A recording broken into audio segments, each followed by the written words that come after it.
Residents and authorities in Garvoin County are once again facing problems resulting from illegal migration. 3 teenage Afghans, more illegal migrants in Garvoin County. Wcześniej przywożono ich pojedynczo. Previously, they were brought in individually. This time, 4 border guard officers brought in 3 young boys, 2 15-year-olds and 1 17-year-old. 15-letnich, jeden 17-letni. The county administrator reports that the officers did not sign any documents and left. The teenagers were placed in the children's center in Izdebno, even though it was already overcrowded at the time.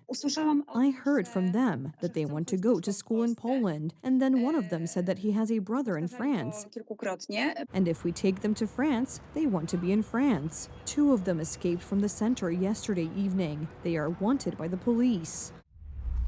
Following a report of 2 residents leaving the center in Izdebno without permission, a search is underway. They are Afghan teenagers aged 15 and 17. Although the Garvoin County is located more than 100 kilometers from the border with Belarus, this is not the first case of illegal immigrants being dropped off from the Polish-German border. Less than 2 months ago, the border guard brought an immigrant from Syria here. The first one escaped and disappeared without a trace. He was found somewhere near the German border.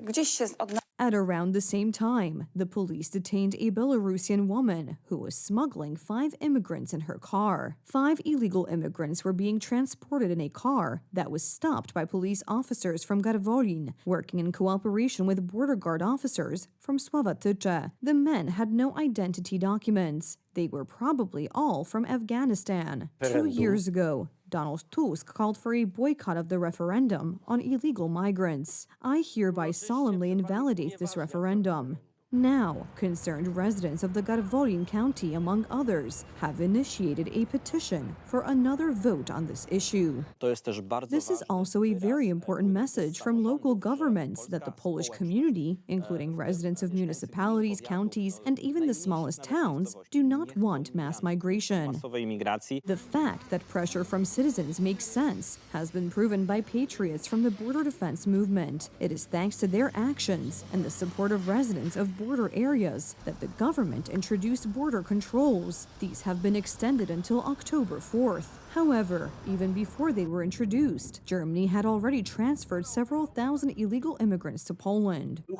We owe it to the border defense movement that we now have Polish services at the border, the border guard, the police, the military police, plus our patrols. The border defense movement supports the activities of the border guard. Not everyone likes it. The leader of the movement is to face charges of insulting border guard and military police officers at the border crossing in Subice. The National Prosecutor's Office, after a meeting between Minister of Justice Waldemar Żurek and illegal National Prosecutor Dariusz Korneluk, did not accept the request of the prosecutor from Gorzów Wielkopolski to exclude him from the case, and Robert Bąkiewicz will soon face charges. This is clearly Tusk's revenge. The issue of stirring up the Polish national community to mass resistance against mass migration is forcing him to punish Robert Bąkiewicz, who is one of the faces of the border defense movement and the anti-immigration community.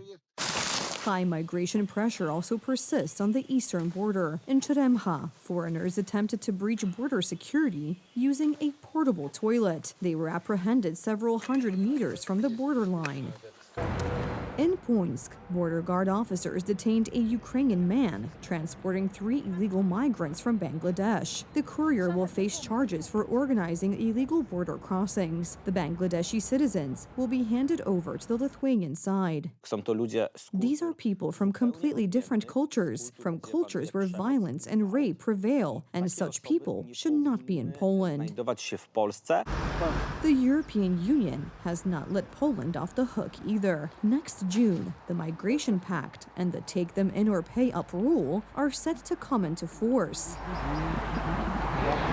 Then there will be specific migrant quotas, in which case some will be sent back, and in other cases there will be penalties. Today those penalties do not yet exist, but the mechanism of action, that is, transferring people from Western Europe to Poland, will be the mechanism associated with the Migration Pact. That is why illegal migration was one of the main topics of the presidential campaign.